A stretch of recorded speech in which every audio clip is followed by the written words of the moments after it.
Final hour overdrive continues, brought to you by FanDuel, bringing you everything from the opening line to the final score. We'll get to our best bets later in the hour. Jays Royals tonight. Look back on the weekend against the Dodgers.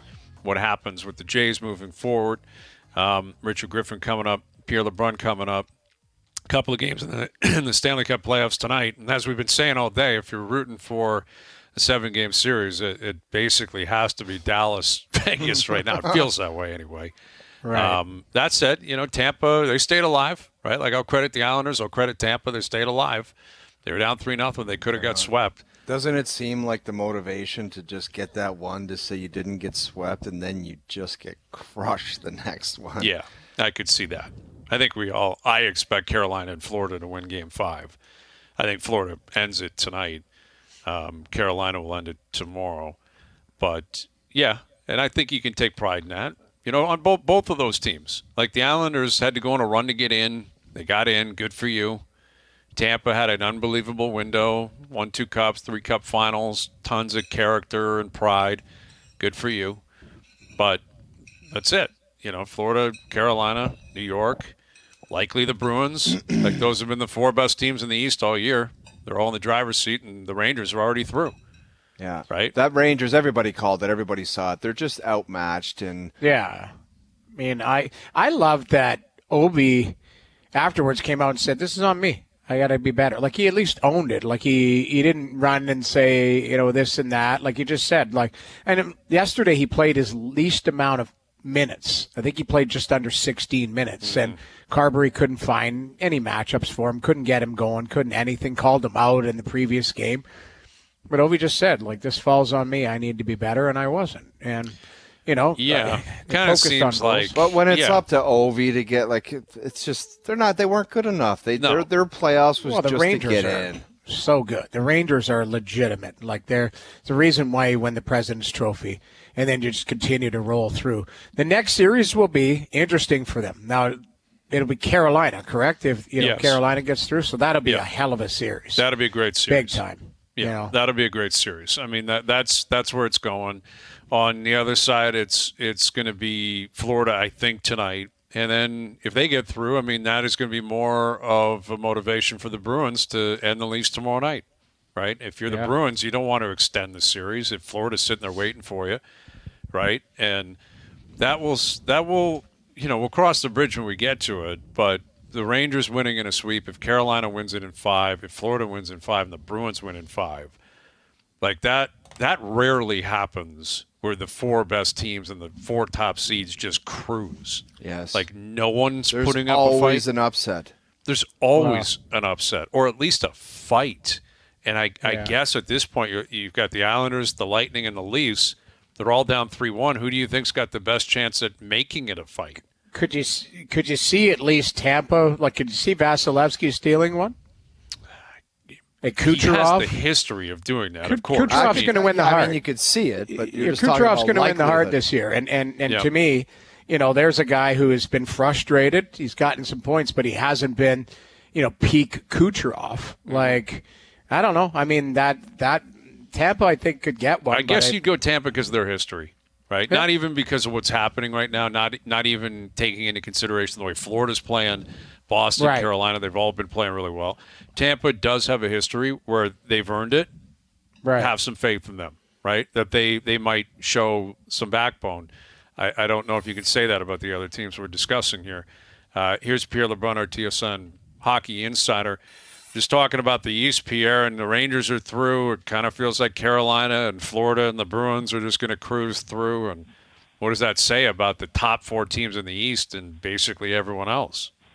Well, it definitely says that the West has a lot more going on.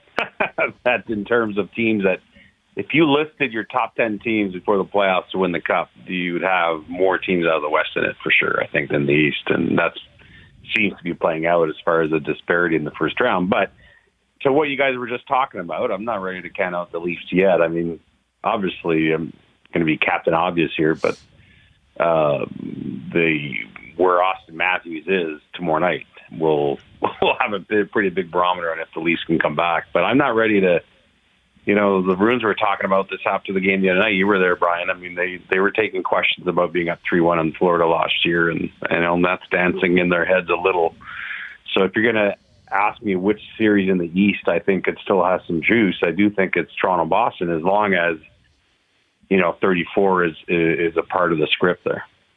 Pierre, how kind of ugly does the scenario get with like the bitching on the bench and another playoff series? Like, how greasy does it get if they don't get it done tomorrow? I don't think anyone can hide from what we're seeing with their own eyes the other night. And it's okay, because it means that they care, at least. I mean, let's be honest. I mean, that's important. And I've always thought that they did, just to be clear. But that's a demonstration of how frustrated I think they are right now. And I used this line on SportsCenter Saturday night, O-Dog, but it felt like 8 years boiling over in that moment on the bench. But frustrated with what? Like with their own play or results, or frustrated with what?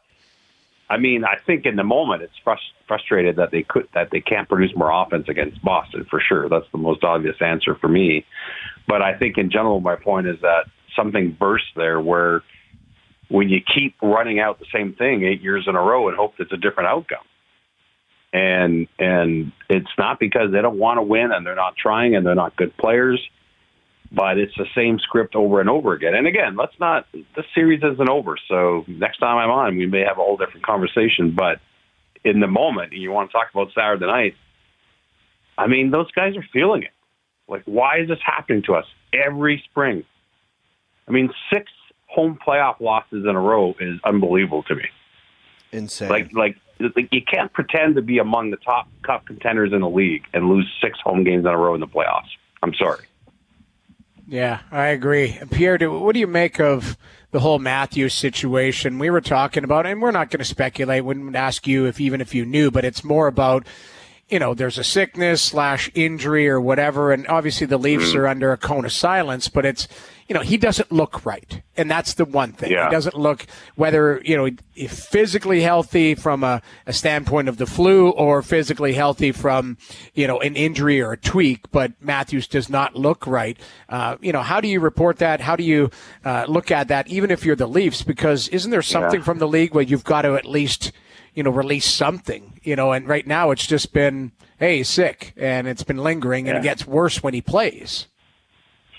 Well, first of all, before I get to Matthews, just as a general comment, I mean, I do think that at some point you got to think there's going to be some kind of conversation with someone at the league about, being in bed now with legalized gambling and still being the league that is the most shrouded in mystery with injuries and game time situations, and which has a pretty big barometer on things. So I think you guys can fill in the blanks there, but it's something I thought about the other day. Both the league and the NHLPA, are aligned here with this, and yet, like the NFL has way more information on injuries, as you guys know. Mm-hmm. So that's a topic for another day, and it's something we have brought up with the league over the years, by the way, but the league has never thought that this was an issue that gets brought up to them, but it's something I'd like to follow up on some point because, it's really happening in almost every series. But, as far as Matthews goes, I mean, obviously we were poking around on it Saturday night and making calls. It's how do I put this without,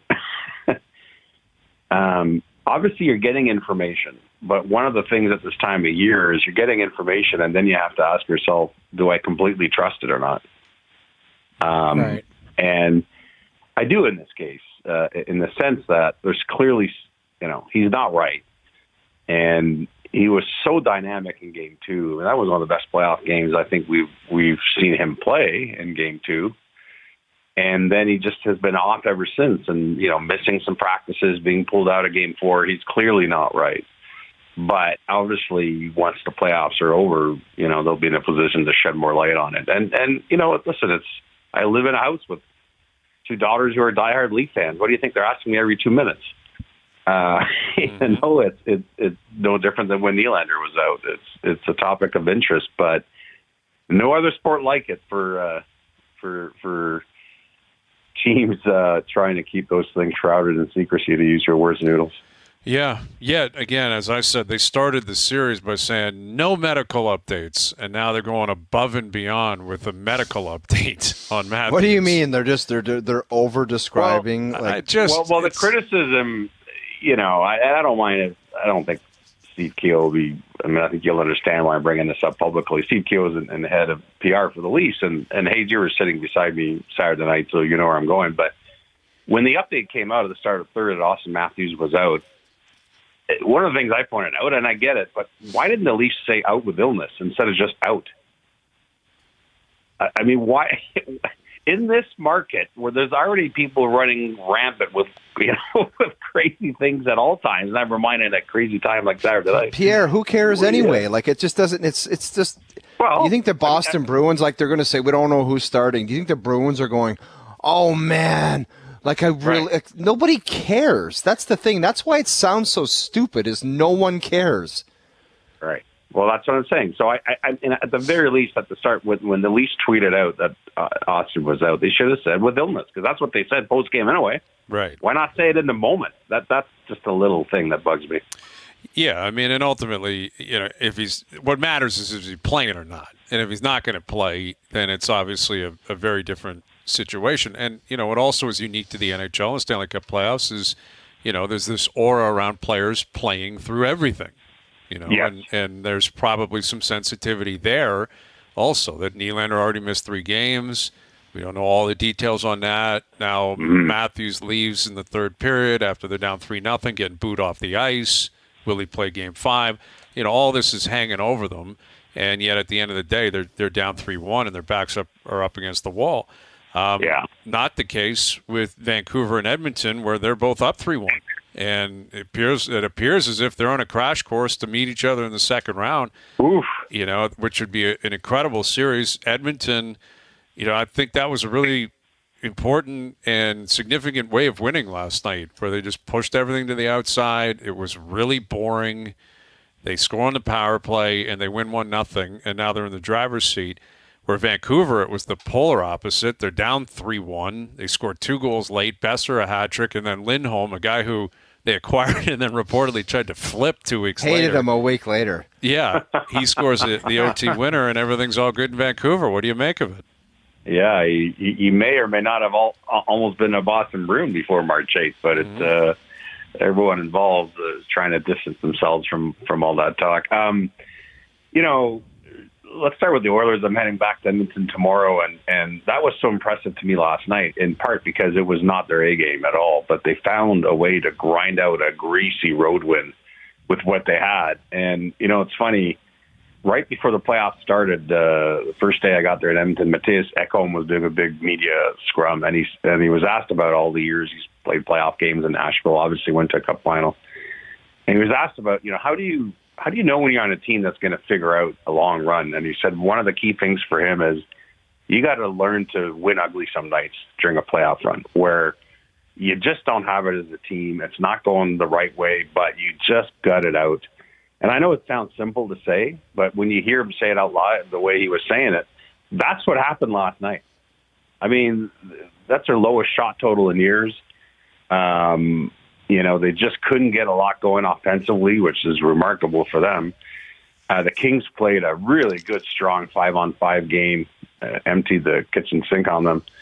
But, the Oilers found a way. And obviously Stuart Skinner was very good. But the point being is that when you graduate and mature as a contender and become a team that you go, this team, the light might have gone on, you get wins like last night. That was really impressive by Edmonton. Yeah, it was. Yeah. And you look at what else we have here in the West. You got Dallas and Vegas tonight. And, Vegas could be up 3-0. They get a bounce in overtime. They're up 3-0 right now. And yet I think Dallas felt pretty good about their game the other night and probably should. Do you have a vibe one way or the other in terms of where this is going tonight? That smells like 7. That smells like the last series that we'll still have going in the first round when everyone else is home. But Dallas got to win tonight, I think, for that to happen, Pierre. They do, but I would also say, like you were saying, Vegas could be up 3-0, and obviously they could. But I also thought Vegas was fortunate in Game 1. If you look at the underlying numbers in Game 1, I mean, Dallas was all over them, but just found a way to lose, if that makes any sense. And so, I think 2-1 is probably where it should be, I guess. I just think it's going to go back and forth. And, what's crazy about that series is that that's a Western Conference final happening in the first round. One of those teams is going home, and you're going to be how did first place Dallas lose in the first round? How did the Stanley Cup champions get knocked out in the first round? Well, it's happening either way. It just depends on which one here over the next few days. And it's funny because I've had I wrote a piece a couple of weeks ago doing a survey of NHL governors about wanting to go back to the old playoff format. 1 versus 8 and 2 versus 7 and so on in each conference. And I kind of do it almost every year. This was the first year that I got this resounding a yes in terms of wanting to go back to the old format. It's a conversation that only matters with one person, as you know. He's the one that has to be interested in this conversation. But why does he have all the cards, though? He can just say, no, I don't like that. Does he not know? And the league is well run. There's a lot of positives, Pierre, but there's some things you got to do. Like, I always think about the I'll do something different, Pierre. Like the stupid blue jerseys at home, it drives me nuts, and it's just a little thing. But fans want to see the colors of the other teams. Every team that comes in wears a white jersey. Do they understand how stupid that is? Like, it's really stupid. But they're just like, that's what we do. I get it. He's the boss, and he holds the last decision. But there's some things, like, just look into it and sniff it out instead of saying, no, I'm Gary, I do what I want. It's just a dumb way to look at it. Yeah, well, listen, I do think there's, again, because there's so many governors now that suddenly want to talk about this, the CBA is up in 2 years. So you guys are going to ask me a lot of things over the next couple of years that are bugging you. And I'm going to, unfortunately, have a very similar answer, which is when CBAs are about to come up, they become an answer to a lot of things. For example, the LTIR issue. I can tell you right now that the league has asked the executive committee of GMs to go back and canvass all 32 GMs and once and for all get an answer on yay or nay. Do you want us to look into fixing that loophole? And if the answer is yes, and I suspect the answer will be yes, by the way, guess what the league's going to say? Okay, well, the CBA is up in 2 years. We'll bring it up with the PA. So playoff format, LTIR, bring me 3 other ones in the next year that you guys want to bring up. It's all going to come back to the next round of labor negotiations, I guarantee you. Pierre, we were talking about if you had to describe the first round with one word, what was there was disappointing and dull. Said dull. I mean, where are you at with it? I mean, I know you were in the building in Edmonton, and you've witnessed the West, but I mean, there from just kind of either predictability or just not series that look like they're going to head 7. Where are you at with it? Yeah.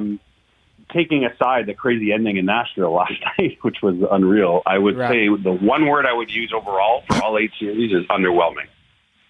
We're used to fireworks in the first round, and where every night is a gong show. And not that I wish this, but we haven't even had NHL player safety involved yet.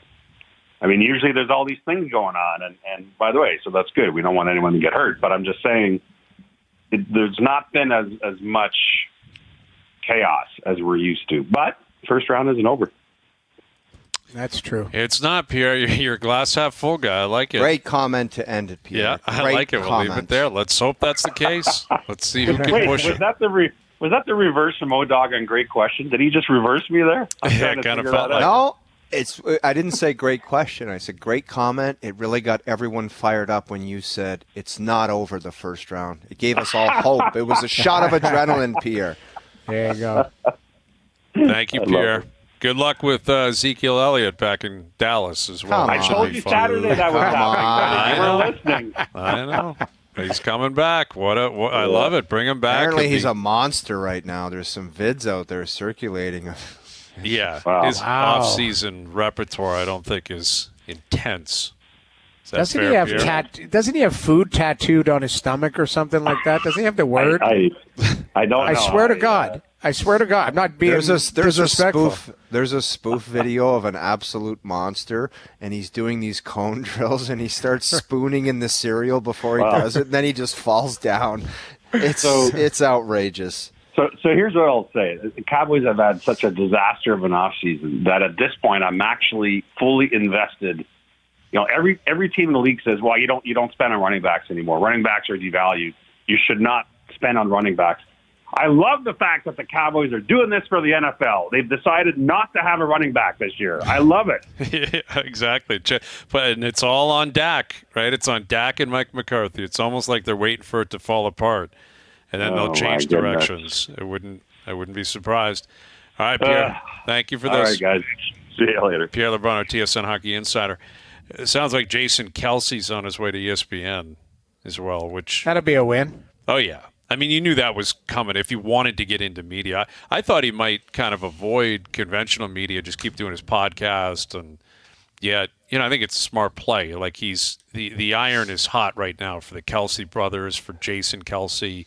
Oh, yeah. And there's a lot of turnover in kind of football media. Like today, Phil Simms and Boomer Esiason announced that they're not going back to CBS. Yeah. It's funny how it's like a bunch of people over the last bunch of years. It's like, we got no money. We got to let you go. And then Jason Kelsey becomes available, probably signed an absolute monster. You found money for that. Interesting. Yeah. That's very interesting. Yeah, there was money for that. That's for sure. Yeah, he wouldn't have been going there for free. Dude, he would have said, look, man, I was supposed to go to family time. If you want to transition me into that, you're going to stuff my jeans, and I'm not doing it if you're not. Yeah. Which is the appropriate way to go about it. I agree, and I guarantee you it wasn't only ESPN bidding for his services. I mean, you would have had everyone. Everyone would have wanted a chunk of that. Yeah, because you can't miss right now with a Kelsey. Yes. And he's the more interesting one. But the second part of it is he can naturally feed the brother in when it's his turn too, like direct traffic for him, saying, you just join me, don't go over there or whatever. That's true too. If Travis wants to get into it. Travis is not he's not going to play forever. He's not young, so they've got to be thinking this guy's going to be doing this, 2-3 years? Package deal. You bring the Kelsey brothers in, they keep doing the podcast. And monster stuff. Yeah, that could go a long way. Certainly for ESPN. He's an interesting guy. I mean, I think everyone likes Jason Kelsey. He's a fun guy, interesting guy. He's a smart guy. Did we talk about him losing his ring in the chili? We have not brought that up, but you're right. It was some reality show he was doing, right? Yeah, he was talking about how, and then he lost the ring in it, and they went through the dumpsters and stuff looking for it and all of that. Like he actually brought that up, I think, on his pod and said, I lost my ring. It's gone. Making chili, and it was so he never got it back. No, it's gone. No. It's gone. He was in like a massive I don't even know how to explain it. It was like a. It's almost not a convention, but a charity. Yeah, it was like a pool of chili searching for something, and his ring fell off, and it's just gone. Yeah. And he's like, the ring is somewhere in a dumpster in Ohio. I would have cleared out I would have called security. What are you going to do, though? No, I would have said, I will spoon the whole pool out with a ladle. I think that's before I get my ring. Tried. I think he said there was 20 people going through the chili, because it was in some giant vat, and then they think it got tossed into a dumpster out back, and they went through it, and it was just gone. Or someone grabbed it. I was just kidding. I can't find it. I can't find it. Meanwhile, it's in his pocket. My precious, some golems walking out of there with Kelsey's ring. I wouldn't be shocked at all if that happened. I don't know, man. I was really trying. Oh, okay. But ring's gone. Ring's gone, but Kelsey's on his way to ESPN. So that means you could have Jason Kelsey there. You could have Tom Brady making his debut for Fox. Right? Hey, you know what? We're connected to ESPN. Once a week with Jason Kelsey is going to be a lot of fun. You'd think our show's big enough that somebody would hook that up. We'll see what we can do. Doogie, I'm sure, is on the case. Yeah. Best bets brought to you by FanDuel. Still to come. Jays Royals tonight. What happened over the weekend? What happened starting tonight? Richard Griffin will join us on that and more. OverDrive continues.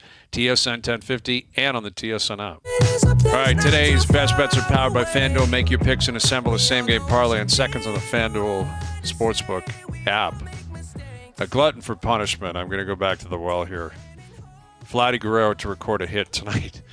Blue Jays Isn't it win. sad that you're talking I know. like that? Yeah, I know. It's an incredibly negative view. I understand that, but that's where the Jays are at. In Kansas City, They're an up-and-coming team, but they're very beatable. Jays had a big win yesterday. Vladdy hit tonight.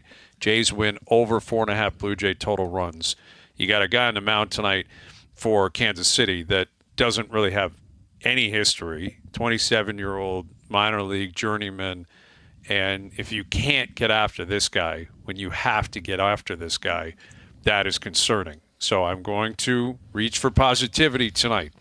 Those are your best bets powered by FanDuel. The first inning means as much as the ninth when you bet baseball on the FanDuel Sportsbook app. Please play responsibly. 19 plus, physically located in Ontario. Ohtani comes and goes. See you later. Thanks for coming out, Shohei. Good seeing you, man. He put a show on, though. He sure did. Mookie Betts put on a show. Freddie Freeman. Yeah. Max Muncy. Who didn't put on a show? I mean, Friday night it was batting practice for the Dodgers. Saturday wasn't much different. And then yesterday, credit to the Jays. They showed up. They got some big hits. Gosman got them out of jams. Gosman pitched well. Yeah. You know, Meza comes in, closes the door. Romano. There was a weird scene on Saturday, too. Romano was going in just to basically stretch out, and they did the whole reveal. God, that's weird, dude. Yeah. And they were losing badly at that point. It's like, who decided to It's like hit playing that? the Wild Thing song in Major League when you're down 6-1. It's like, no. Can't do it. You're not allowed to do that. Here's our good buddy Richard Griffin, griffsthepitch.com. Griff, what do you think went down there with Romano getting the full entrance as if they were winning Game 7 of the World Series? Instead, they were getting dusted by the Dodgers. I do believe that they should think about individual moments rather than just continuing on with what they always do. And I agree with you. I mean, like, there are moments where you don't necessarily need that happening, and it's a kind of embarrassing to see that happening. And he looks up, and 19 pitches in, they're taking him out. You know, the game wasn't even on the line. So good for them. But I remember when I was writing at the Star, I would at the end of the Leafs season, I would always go, while you weren't paying attention, here's what happened with the Jays. And I think so far they're lucky that nobody's paying attention to these guys. But, well, Griff, it reminded me, the first two games of Dodger series, plus coming into it out of Kansas City, reminded me of last September when they lost 4 straight to the Rangers, and they looked like they shouldn't even be on the same field. Mm-hmm. And then they won 9 of 15 to qualify for the postseason. So that's the way you got to look at it if you're a Jays fan right now. Griff, how do you explain this whole thing? I mean, obviously, Hayes mentioned earlier in the show, it's early in the season. There could be some kind of miraculous turnaround, but to open up your new shiny toy and the money invested in the ballpark and to kind of wheel out that roster, and obviously you couldn't predict that. Maybe you could, Griff, the way they're performing, but it just the business kind of sports synergy doesn't work with that roster right now. Like, how did you wheel that lineup out? Yeah, they had basically what they've got now is they've got the deepest bench in baseball. Unfortunately, 3 of them are starters. And, they've got left field, second base, and third base. And they're pretty much running out bench guys and mixing and matching and doing their best. I think it was very telling when GM Ross Atkins on the home opener was asked about how he thinks the new stadium with all the renovations, $360 million in renovations on the stadium, how it would play, whether it would help his team or not. And he said, I'm not sure how the stadium's going to play, but the clubhouse is great. It's got all the amenities. They got a float pool with Dead Sea salt water and stuff. And I'm going, holy crap, you know? Like, what about the team? What about and they seem to, at least for this offseason, be so focused on the stadium that they really didn't look at who's going to be playing in it. Yeah, which is, I don't know if that's business 101 necessarily. That's terrible. Yeah, I don't know if that's necessary. They're charging a fortune down there too, Griff. Oh, yeah. But they're also so hung up on run prevention, which is the new catchphrase for the Blue Jays. And they improved their defense. And when they had Matt Chapman there, it was run prevention. And Kevin Kiermaier, and they ran him back through. Now they've got him out there. Varsho is starting to hit the ball like they wanted him to, but it still looks like a pretty bad deal with the Diamondbacks. But run prevention with their pitching staff, and they're not going to win games like that. They've only scored 6 or more runs 3 times this season. And they're 2-1 in those games. They've got a great record. They're 8-0 when they score exactly 5 runs. But you got to be scoring more than that. You got to compete in games where your pitchers aren't leading the way, your starting pitchers aren't leading the way, and they're not doing that. I mean, I don't know about you guys whether you see the same comparison, but to me, just the fan reaction, Vlad and Bo are Auston Matthews and Mitch Marner. You know, Vlad's got the tremendous skill set that no normal person could have, same as Auston Matthews. And Bo is the guy that you think you could play like, just like Mitch Marner. And then George Springer comes in as John Tavares. And that's not a good sign. It's a first round and out for both teams. Yeah, they mirror each other in many ways. Bo is shocking, Griff. It just seemed like this guy was an automatic stud. He would have ups and downs, but I mean, him and Vladdy, that's nonsense, isn't it, what they're doing? Yeah, and Bo is out of the lineup today, which is good. They've got IKF at shortstop. Bo needed a day off. You know, I on the beginning of this homestand, his dad was in town, and I remember during the COVID year when Dante Bichette was a coach, and Bo would go consult him all the time, and he was the guy. And then there was a rule that during COVID where you couldn't consult any of the coaches, and the coaches couldn't consult the players.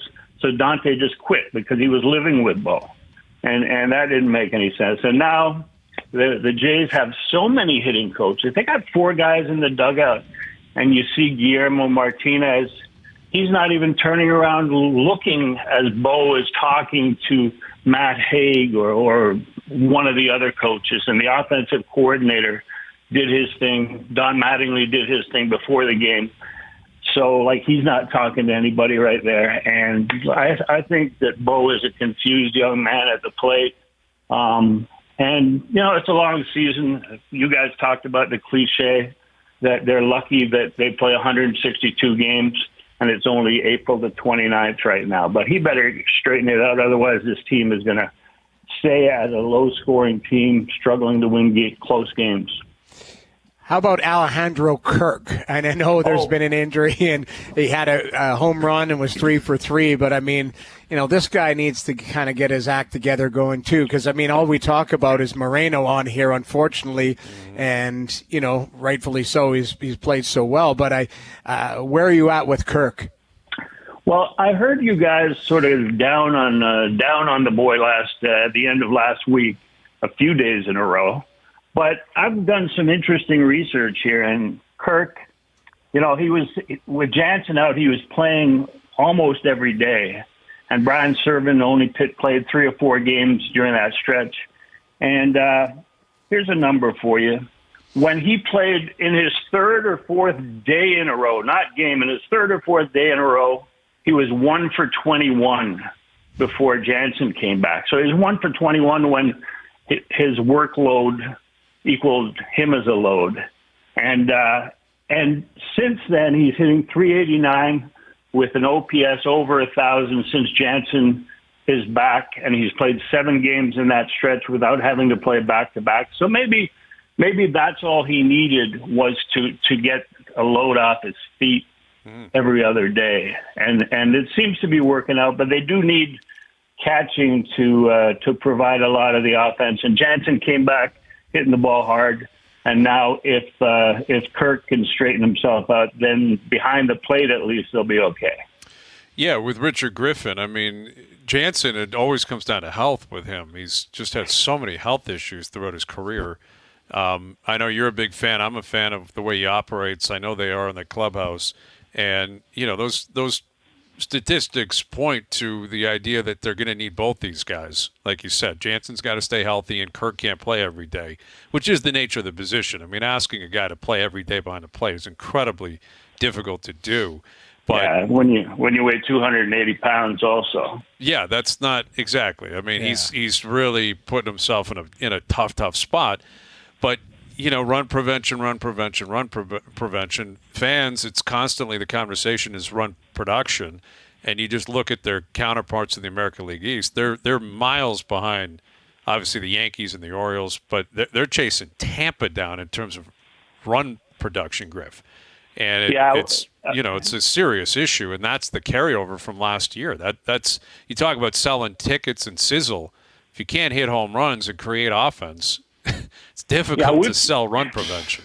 We've talked about this division, I think, on previous shows, previous appearances, and I'm not a big fan of the Tampa Bay Rays being able to sustain competitiveness. And this division, like we've talked about, was the strongest. The AL East was the strongest in baseball, plus 80 games last year, 80 games above 500 and outside their division. But the Rays, I think, are going to struggle this year. They already are. They're 3 games under 500 heading in. The Orioles, it's funny how their offense and their depth has increased so much, and they've become an exciting team. They're the sort of team that could fill Rogers Center every night if that was the home team. But their bullpen used to be their strength, and now they can't get anybody out of the bullpen. And I know Bautista was hurt, had surgery, but there's no such thing as a perfect team, and we know that because we see the Jays all the time. Yes, that Guys, is true. we're just inside. I had to laugh to myself. We're in a bad place in Toronto sports right now. It's like, rough, man. It's a rough scene, Griff, and it is. The Jays, it's tough to sell. That's, I guess, probably the best way to put it. Is not long ago we're talking about the Raps winning a World Championship, the Jays World Series favorites heading into the season, the Leafs with a Cup contender looking to get trucked in the playoffs, and now where we're at a short time later is somewhat depressing. Griff. Yeah, TFC won MLS Cup. You accuse Pierre LeBrun of being a glass half full guy. Well, I'll go glass half full on you. They're 1 game under 500 with all this crap going on that we're talking about, especially Bo and Vlad. Yep. And the bullpen, they had 2 guys hurt. Romano's back, and they found out all about Jimmy Garcia and how good he is. Chad Green's still out. When he comes back, their bullpen will be one of the best in the AL East. And, the game that Gausman pitched against the Dodgers was outstanding. He was hitting the inside corner, outside corner.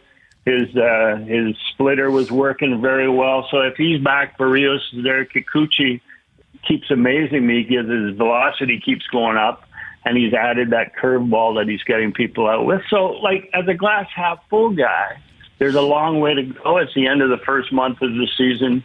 And they got to hope because they've got a lot of expensive inventory to sell in that ballpark. And if they're playing the Kansas, well, they're just playing Kansas City now. But if they're playing the California Angels or the Anaheim Angels or the LA Angels, whoever they are, in August midweek, that's going to be, you can fire a cannon through there and not hit anybody. Yeah. I didn't peg you as a glass half full guy, Griff. I just didn't think it was in you, man. Mr. Optimism, Richard. It's got to be Scotch. It could be that. It very well could be. Listen, that Springer catch yesterday, you can sell that, right? That you give us some of those highlight moments, and that's a Johnny Tavares moment. That's Springer right. making that play. That's exactly what that was. JT against, in Game 2 against the Bruins. That's what Springer supplied last night. Coming up big. Yeah, no, you're right. All right, glass half full. I like it, Griff. We always appreciate you doing this for us. We'll do it again soon. Me and LeBron, yep. There you go. Richard Griffin, griffsthepitch.com. Just a couple of optimistic glass half full kind of guys. The one comment that does make you kind of think about it in a positive note is all the negative stuff that was brought up in that simple conversation, and they're only 1 game under 500. Exactly. So that should that is something that I could buy into. Yep. Well, you're right. You just need your players to play better. That's really what it is. Like Bo and Vladdy haven't. No, Bo's not playing tonight, but Vladdy, they haven't played to their capabilities, and a lot of guys on that roster haven't. So that's right, and they will to an extent. Will it be career years? That seems unlikely, right? But can they get back to where they're supposed to be for 120 games? Yeah, that's possible for sure. They got to get going, but that's certainly possible. Yeah, I mean, listen, if you're a Toronto sports fan, what else do you have right now, right? There's all this recourse in the fan base. Everyone buzzing about the Leafs like, you feel stupid that you believed. What else are you supposed why to did do? I buy into this? Right. What else? You got two options, basically. You either don't believe and you hate the team you love, or you psychologically get to a point where you say, yeah, it could happen. How many friends do you have, Hayes, that as soon as, like, if this ends tomorrow night, I get a message, I'm done with this team. Yeah, there'll be a that's lot. what they write. a lot. I'm done with this team. Mm-hmm. September 15th, I love this team, and we're going to win the cup this year. Every time, like clockwork. Goes through a cycle. The guy at Loblaws today, I love him. He knows me and I know him. I say hello, and I was getting a pizza from him, and he goes, "What do you think?" And I said, "I don't know." And he goes, "I think they're coming back." And I said, oh, "Okay, And he goes, I'm a betting man. And I go, really? And he goes, but I'm not going to put money on it. Yeah, exactly. Well, what does that mean? That's just literally throwing out a statement. I think they're going to come back. Would you bet on it? Absolutely not. And he goes, I'm a betting man. And I'm like, okay, you got to put some. No, I'm not betting on that though. Like I was like, okay. It was funny because I got a lot of that today. I rolled through the one place. I'm getting the same thing, man. I was out all weekend, and everywhere you go, people are. Different conversations. Naturally, that's the beauty of the playoffs. That's why you want to see it extended naturally in the city that you happen to live in, because it's a lot of fun. It's a lot of fun, and it drives conversation, and everyone's talking about it. Everyone's got a view. Everyone's got a take, and that's where they are. And I think the play that really it doesn't matter if if you say I think the Leafs are going to come back and they win and they don't, it doesn't matter. But if they do, that's probably worth it, right? Because you look like a genius or you look like a believer, because that's the outlier. Anyone that truly believes they're coming back, you are in a deep minority. Like there might be a percentage of fans that believe it, but it's a very, very small percentage. All right, we'll come back and tee up the two games in the Stanley Cup playoffs tonight. Could Tampa go home? How big is this one for Dallas? Jays again in action tonight as well down at the Rogers Center. Overdrive continues. TSN 1050 now up on TSN 2. All right, so two games in the Stanley Cup playoffs tonight. Tampa looking to survive. Dallas looking to tie it up. You got the Jays in action tonight. You got NBA action tonight, and it's survival scenario in the NBA as well. The Lakers are back in Denver. Wonder if the Jokic brothers will be in the building tonight. I'll make a 5 hunch. Yeah. Pick two winners, Hayes, of those two hockey games. Got to get them both right. I'm going to go Tampa, Dallas. Ooh, the underdogs technically, right? What about for 750? All right. I'll take Florida and Vegas. Sure. Oh, you're taking both. Well, I'll do the opposite of you. I mean, if that's the way it's going to. I think Florida wins tonight. I do. I think Tampa got their win. Awesome. Good for them. I think Florida is ready to floor it at home tonight. Yeah, it'll be disappointing in this city if the Florida Panthers play the Boston Bruins and absolutely manhandle them and dummy them, because it will be more evidence of how far away it might have been. You know what I mean? Like, if this was your time to beat the Boston Bruins. I have talked to people there, and they're like, I thought it was going to be different this year, man. And I said, why are you telling me that? I'm not with the team. I'm a broadcaster. And they're like, well, yeah. And if they agree. get dummied by Florida, it'll be like, so we lost to a team that just got their ass handed to them by another team. So where are we at, actually? Yeah. Well, I mean, let it all play out. What happens so the bet is null and void if one of those teams, like if you both split? Correct? Oh, you got to double down. You got to hit both. Okay. All right. Sure. Yeah. I'll take the opposite. Yeah, I mean, listen, Boston, what they have is they've got a really good system, a really good goalie. They commit to it. But, yeah, you look at on paper, like JVR scored the other night. He's played well. Didn't play the first two games. Played really well in Game 3. Yep. But you got him out there. You got rookie defensemen out there. You got Pat Maroon out there. You got, up the middle of the ice. No one's going to the Hall of Fame. No, I know, but that's my counter to that is you got Ryan Reeves out there. You got Pontus Holmberg. That's not what I'm saying, Noodles. I'm not. Obviously, they deserve to be up there. My point is that the Bruins, they're not like a juggernaut team. No, there's And more. neither are the Yankees Leafs. I'm not and saying the Leafs So are. now I know what you meant. Saying, Yeah, okay. Yeah. You know, in 2018 and 2019 and 2013, you're like, the Bruins are so much better than the Leafs. Like, so much better. Now, you don't look at this Bruin team and say, wow, that pops off the page. They are so deep and so good. No. Right. Yet they play really systematically strong hockey, and they commit to their plan, and they execute their plan. And when in doubt, they've got really good goalies and a good top four defense. Yeah. And hence the position. No, I know what you're saying. Now you're talking about like just popping off the page where a fourth line was. Yeah, that's all I'm saying. You know, the Leafs have like their own fires to put out, too. I'm not disputing that. I'm just saying that in years past, when it was Leafs Bruins, you're like, the Leafs are really outmanned here. You know, like, could they do it? Yeah, but this Bruins team, it's not the same, yet they're, you know, to their credit, they haven't missed a beat. Yeah. So that's where they're at. Well, we'll see if they have got what they got up their sleeve tomorrow. If they got a response here, you know, that's really what it is. We'll see. A lot of days off. That's another thing. Like one game in like 6 days, basically. Yeah. That's what it feels like. So yeah, we'll see. We'll tee it up tomorrow. Yeah. All right. Thanks to everyone behind the scenes for helping out. We appreciate it, as always. Everyone for tuning in. TV, radio, podcast, web. We appreciate that. We're out of here. Enjoy your evenings. Enjoy the games tonight. We're back tomorrow at 4 p.m. We'll chat then.